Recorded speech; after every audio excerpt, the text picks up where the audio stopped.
ચલો ગાઈસ, સોમનાથ કિચનમાં આપ સૌનું હાર્દિક સ્વાગત છે. તો આજે આપણે બનાવવાના છે ભેળ. એના માટે મેં બે બટેટાને એકદમ ક્રશ કરીને રાખી દીધા છે. અને આપણે આ પૂરી છે એનો થોડો સૂકો કરી નાખીશું. પછી આપણે નાખશું એમાં મમરા, સેવ મમરા.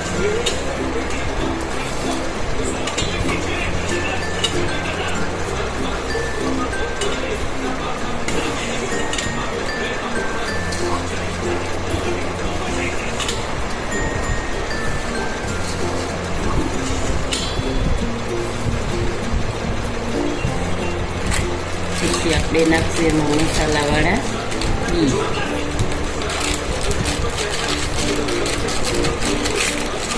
એમાં નાખશું આપણે થોડુંક ચવાણું, જે રેડી છે આપણી પાસે.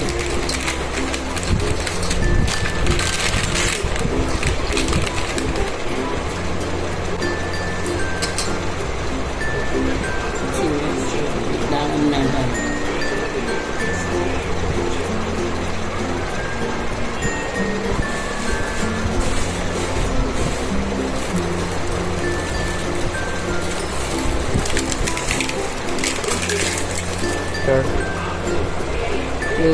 એમાં ચલો ગાઈસ, આપણે આ ભેળમાં થોડુંક સંચરના પાવડર નાખી દઈશું.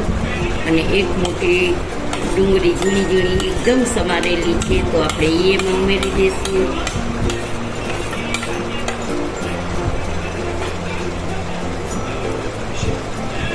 પછી આપણે એમાં ઉમેરશું મીઠી ચટણી. મીઠી ચટણી વધારે જશે.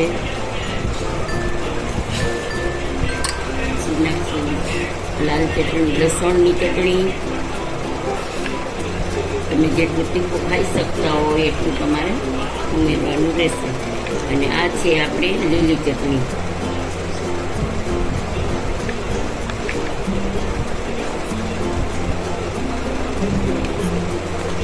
આપણે બધું ચલાવી દઈશું.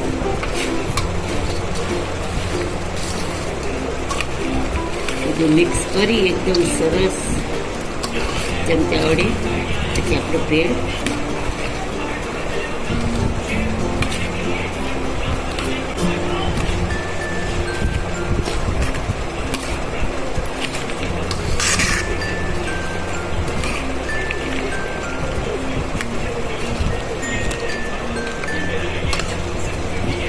થોડીક લસણ એકદમ મિક્સ થઈ ગઈ છે.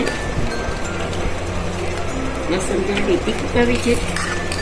ચાલો રોમભાઈને થોડીક સ્પાઈસી જોઈએ છે, તો આપણે લસણની ચટણી ઉમેરી છીએ, થોડીક લીલી ઉમેરી છીએ.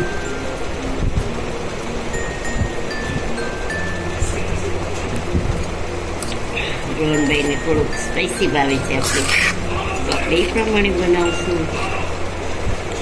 તો ચાલો, આપણી ભેળ તૈયાર છે. તો સર્વ કરવા માટે આપણે રેડી છીએ, તો લઈ આવીએ.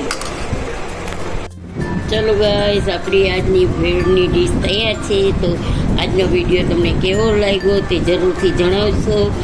લાઈક કરજો, શેર કરજો, કમેન્ટ કરજો, સબસ્ક્રાઈબ કરજો અને બેલ બટન પ્રેસ કરજો. જય શ્રી કૃષ્ણ.